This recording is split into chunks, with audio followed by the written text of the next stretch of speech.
on social media. So sometimes even before I see that comment, my people would have done justice to the person. Yeah, a very vibrant one. They would have done justice to the person even before I get there. And a lot of the time, I realize that the people who comment negatively on people's posts have a very myopic way of thinking.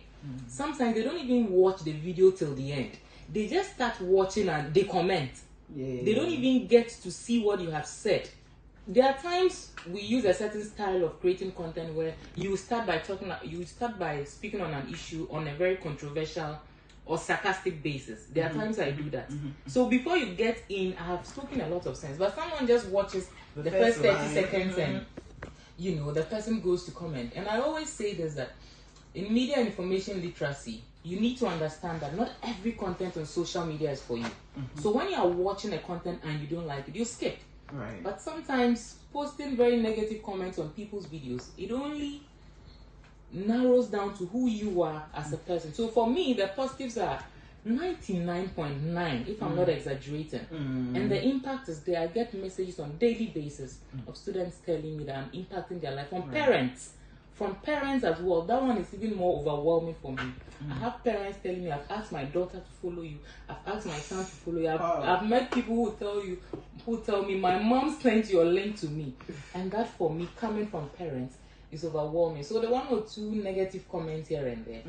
You don't care. not that I don't care, but I mean it doesn't count. It doesn't count at all. But let's talk about the how you are able to select topics.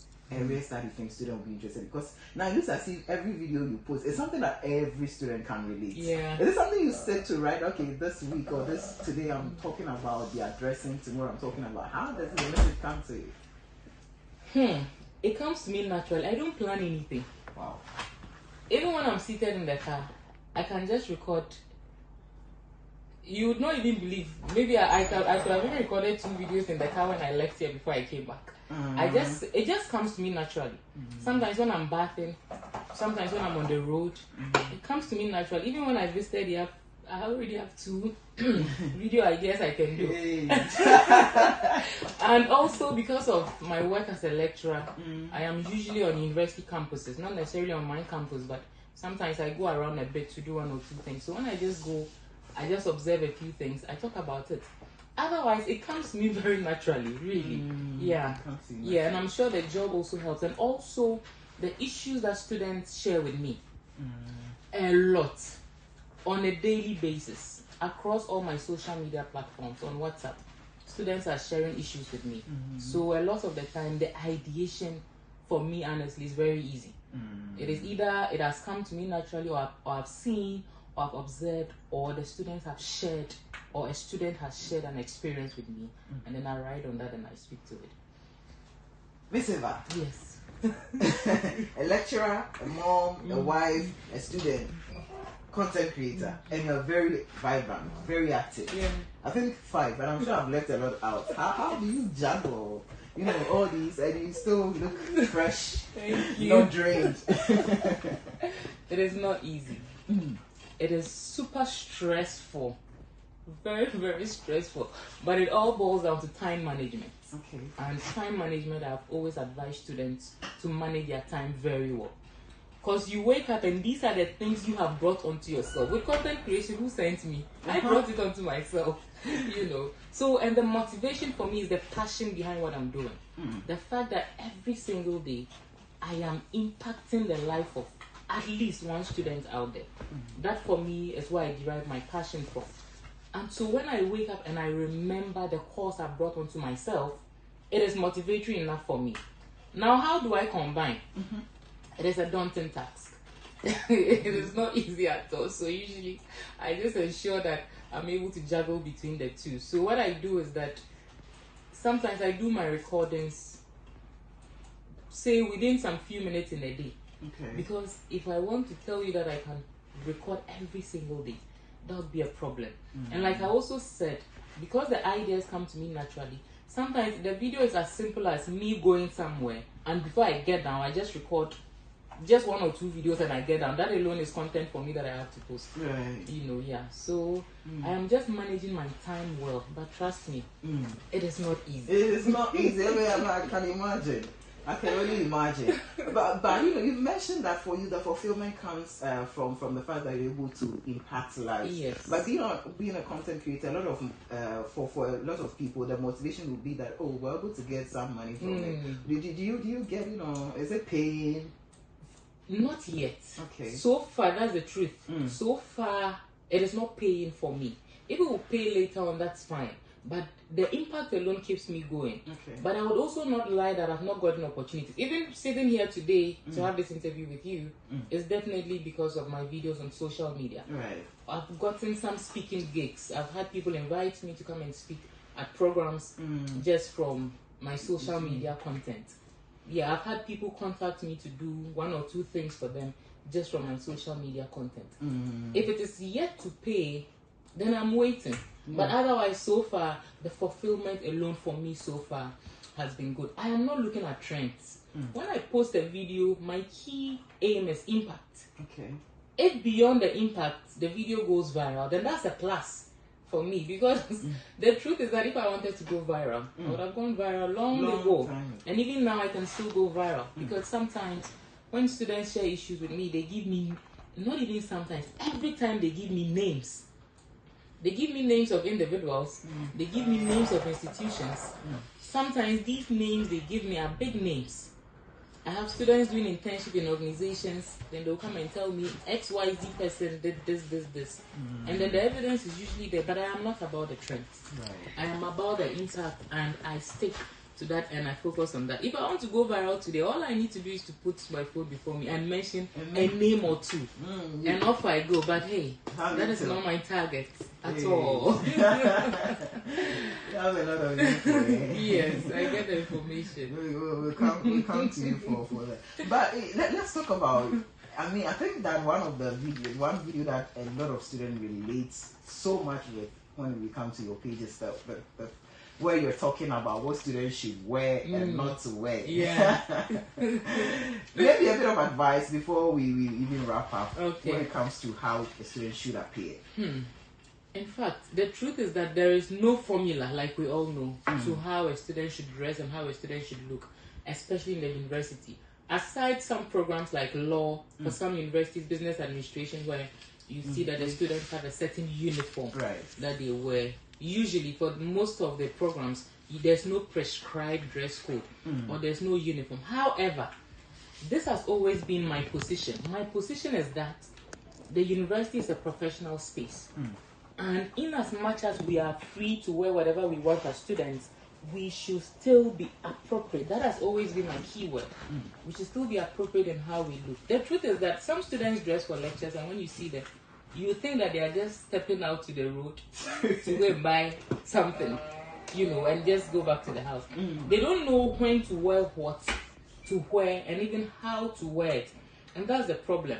I am not saying wear suits every day for lectures. I am not saying go and break the bank to look a certain way. All I'm saying is that there are clothes that should be worn to campus or for lectures. And there are clothes that should be worn to the beach and for your casual outings. There are times you see a student in the lecture room and you see the same student at the beach in that same style of dressing. So for you, what is your style really? Do you get what I mean? What is your style? You must have a certain defined style for yourself. Same thing to church. When I see you in class, do you understand? When I see you in class and I meet you casually at the beach, I should see you in something else. Okay. And I'm not even talking about it in relation to wearing the same clothes. I'm even talking about the style. And for some students, it's a challenge. The truth is that some students, especially in level 100, do not even know that they are supposed to look a certain way. So there are times I've had students genuinely tell me that, Miss Eva, for me, I always dress this way because I don't even know how I'm supposed to dress. And I tell them, you don't need to wear a suit or anything. Even if it's your jeans, you should just know that, for my jeans, maybe on Monday, let me get at least a shirt. Not necessarily a t-shirt, just to have that appearance.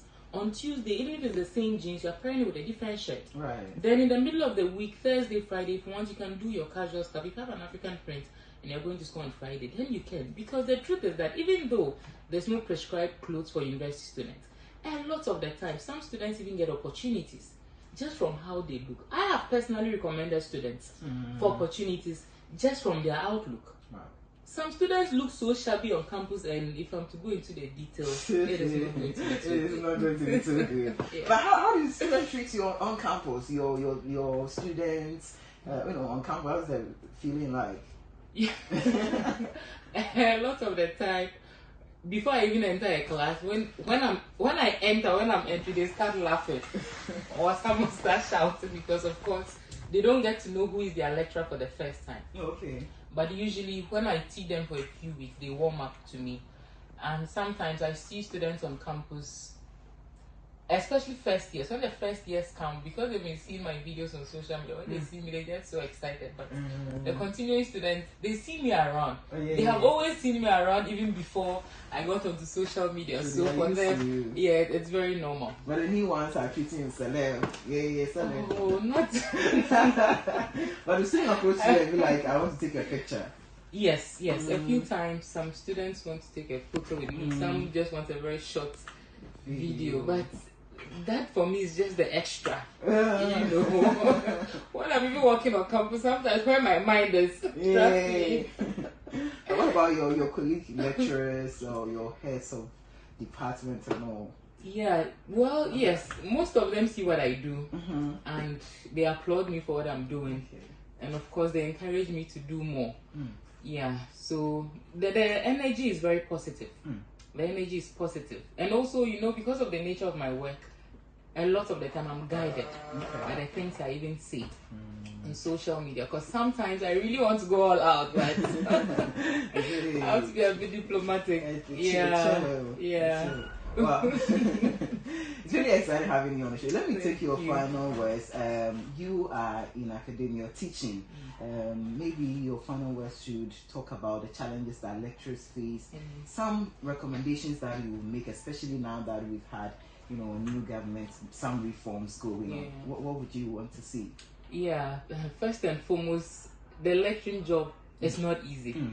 It is a very daunting task, So as lecturers, of course, in terms of our remuneration, it can get better. Sometimes when you speak to some lecturers in other countries, you realize that they are paid very well, So a lot of the time when you hear that UTAG is on strike, a lot of the time it has to do with our remuneration as lecturers. So we always want more. As human beings, our needs are insatiable. So usually we would definitely want more, just so that at least we can boost ourselves, and do better. And of course, to students, I am in for your welfare. When I was in school, I am sure if I had someone like me, as at the time I was in undergrad, maybe I would have been in a better place than where I am today.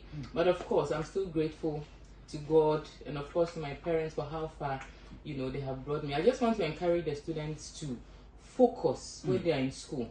A lot of students lose focus. Sometimes when they don't do well in school, it is because they have lost focus while in school. So as a student, please keep pushing. It is difficult, I know, because I am a student myself and I go through some of the challenges you are going through. Right. But hey, this is me motivating you. Keep pushing. And where you have a problem, speak up, speak to someone, get in touch with me, Students Talk with Eva, and trust me, at least you get a solution and get better. Thank you. Definitely. Let's now announce the social media handles. On TikTok, Students Talk with Eva. Yes. Facebook. Same everywhere. Same. Students Talk with Eva. Same. Are you open to gigs? Can people? Of course, please. I am very much open to gigs. So sometimes when you contact me, depending on what you want me to do for you, I do advertisements here and there. Sometimes for students, sometimes for organizations. I've had people who own educational platforms get in touch with me just to make noise on what they are doing. So I'm very much open to gigs, collaborations, partnerships, opportunities. Just get in touch and we speak. Where we can work together, why not? We will do something good. Wow. Really nice having you on the show. But the last one, your full name, because you see your full name. The whole team, we sat to rehearse and we couldn't get it right. So let's end with your full name. It's Miss Eva Kumpolo. Yes. And that will be from which ethnic group? I am from the Upper West region. Hey, Upper West. Yes. All the way. We have one Upper West. Okay, Thank you so much for coming. I'm hoping that Thank subsequently you. we have you come over and we Sure. speak to students, because students love to hear from you. Thank We are you. grateful that you honored our invitation. But this is how we sign out. Again, school has reopened. If you are still at